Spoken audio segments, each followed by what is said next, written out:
Hello everyone, today's going to be a fun video. As you can see, I'm currently in my Viking underwear.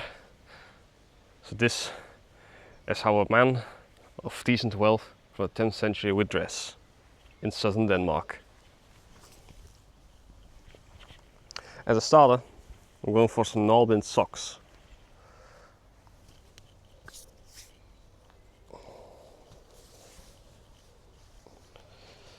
These will help keep your feet warm and cushion your footwear, which is just a fairly thin leather sole, but we'll get to that a little later.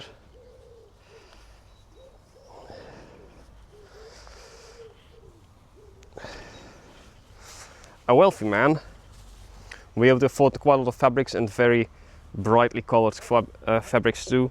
So I chose to make this very beautiful, wide, bright yellow pants.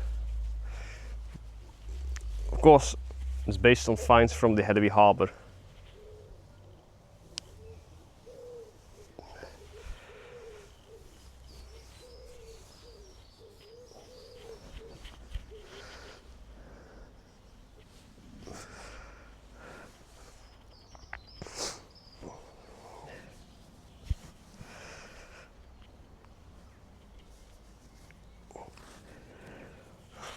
The closure of pants is a subject for debate that I'm not going to get into.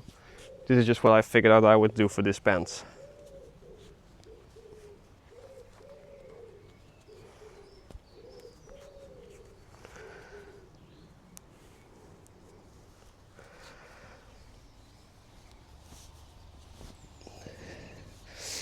These pants should end just below the knee. I have sewn in some bands of fabric to keep the legs together, though we're not sure if that was the case. It could also just be tucked into the leg wraps, which is what's going to happen next. So I'm going to sit down for this one. It's probably the easiest way to put them on. You just sit down.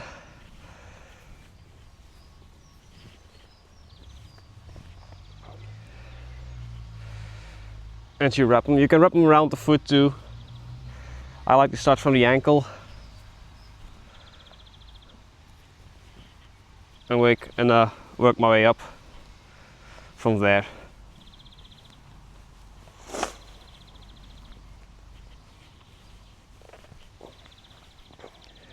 I want to give them a decent bit of overlap.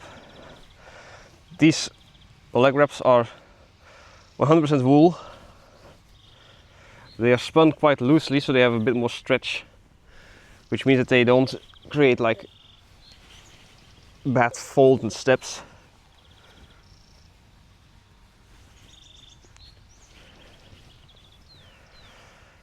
They're actually quite long, so I'm gonna have to wrap them around the upper bit or a bit more. Actually, no, I'm gonna start over with this. Actually, I got too much left. I'm gonna just do a bit of a tighter bind.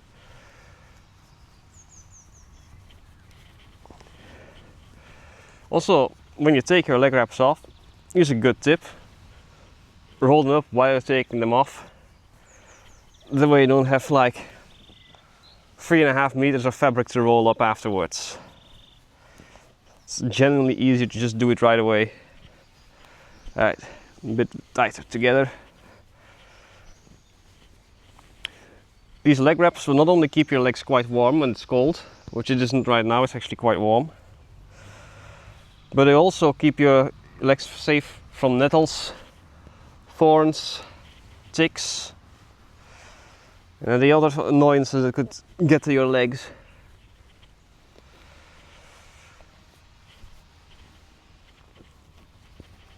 They will also give you quite a bit of support in your legs.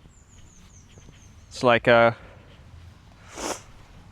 kind of like how compression socks work these days. Good for when you're doing active activity. You can't be you want a good blood flow to keep going.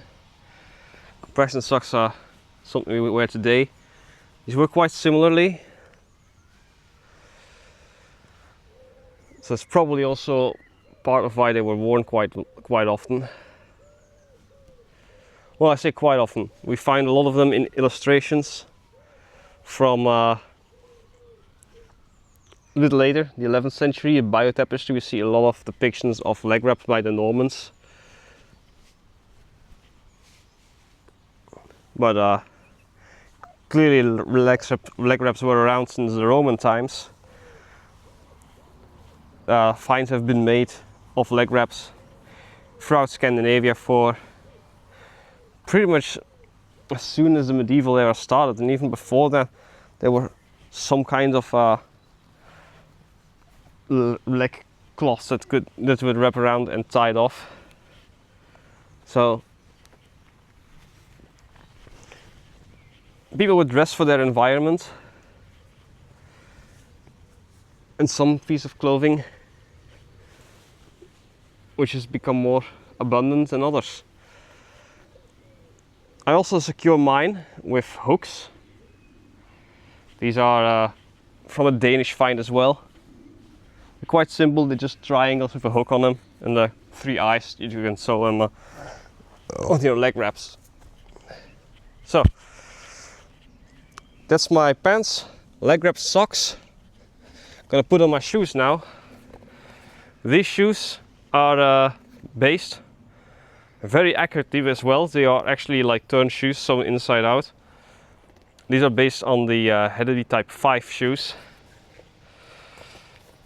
As you may well notice at this point, my entire kit is based on the hedeby harbour finds for as much as I could.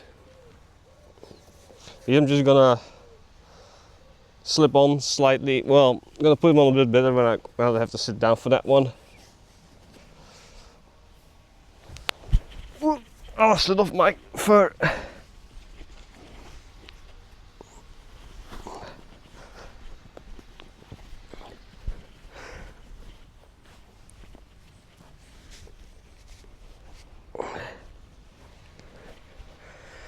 Shoes from this time could be fairly simple like these, or they could be very elaborate like the hedeby type 8 shoes, which are boots. They come like up to here. They have like I think 4 or 5 toggles. I'm not going to need my sheepskin right now anymore, so I'm going to toss them to you guys. Up next is the tunic. I actually have something very nice to show you about this tunic, because I don't know how well it shows up on camera, but it's made with a diamond twill pattern, and it's decorated with green silk and a pale yellow and bright blue silk decorative stitching bordering the silk collar. Put on is actually quite simple. Throw it over your head with your arms. Make sure you get a hold of your sleeves as well.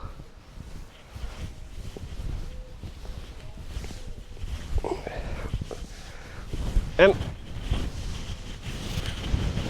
you just kind of pull it over your head. Make sure your sleeves of your under tunic come with you all the way, because it's gonna bunch up underneath otherwise, and these are fairly well fitted sleeves, so this will show.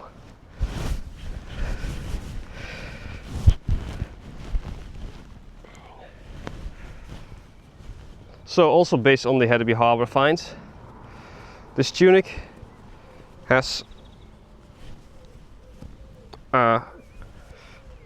special sleeves. I'll show them a bit better in a second. Special sleeves. They are constructed in a very interesting way. These keep the shape a bit more, they follow the natural curve of the arms a bit. Also, it's cut off at the waistline. Actually slightly below the waistline, because it has to be hugged up a bit. And it has 4 panels. 2 in front, 2 in back, and 4 godets between each panel. Right now, what you could do is you could put on something like this. It's a tablet woven belt. I really like tablet woven belts. I think they look really good. But for right now, I'm actually not going to put this one on. But I can actually show you how I would tie it. So I'm going to put it on briefly just to show how I tie it. Take it in the middle, wrap it around once, around twice, tighten it. And then I personally think that it's most secure if you then take the upper end, go underneath both layers, pull it tight, then create a loop with the other one, I think. Yes, create a loop, go around it, pull completely through and pull tight. And I think this is a very beautiful knot to have. It sticks out a bit, it's a bit nicer, it's not like a bow knot. But I'm not going to wear it right now, I'm just going to put on my belt. Going with the fur. So, for a belt, it's a very simple belt. It's based on it again, find from the Hedeby harbour. It's got this very simple ring buckle and a very nice thin long shape.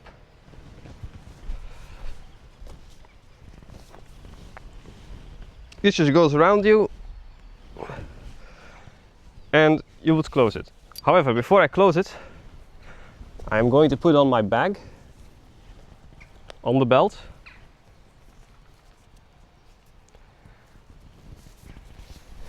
Ooh, it's a bit slippery out here. And my knife.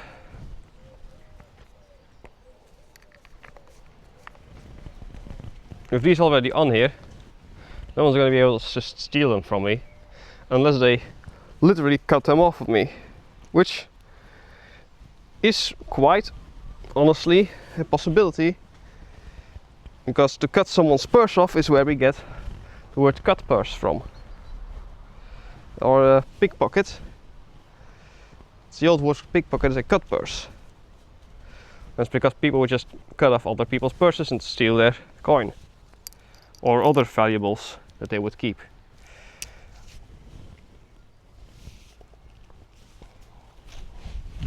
So you just cinch in your belt, tuck it under once, create a loop,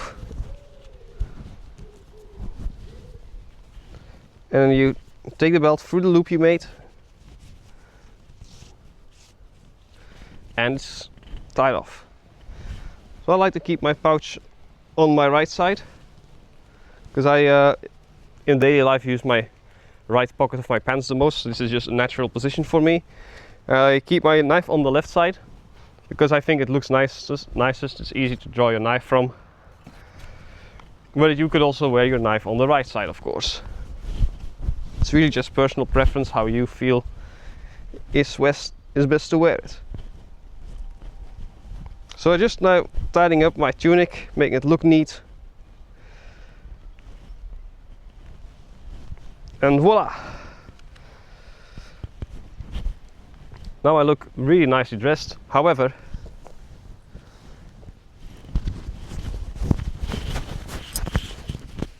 in the Viking age, you would probably want to close your tunic because especially if you were a married man, a woman had the right to divorce you if she thought you dressed in a feminine fashion. And a feminine fashion for the Viking age could literally be showing off your chest.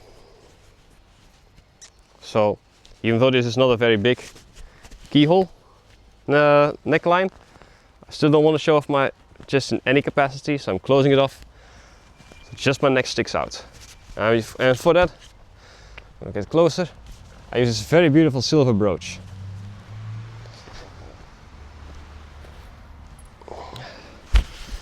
You could of course complete this with a beautiful pendant. This is a pendant of Mjolnir. I like wearing it, and don't wear it all the time though. And of course, a cap. It's a very simple pillbox cap. You can pull it over all the way.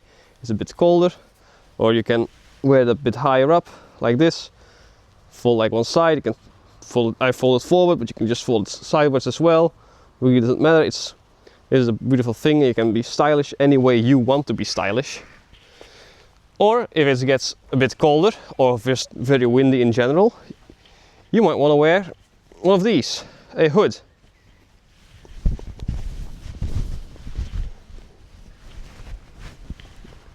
This will keep you warm, keeps you out of the wind a bit, but for right now, in the weather I am in, it's too warm. So I'm gonna put on my cap again, get nice on my head, and then of course, it's too warm to even put it around me right now, but all you really need is a big square or rectangle of fabric. Could be a blanket, doesn't matter, and a beautiful brooch to secure it over your right shoulder, like this.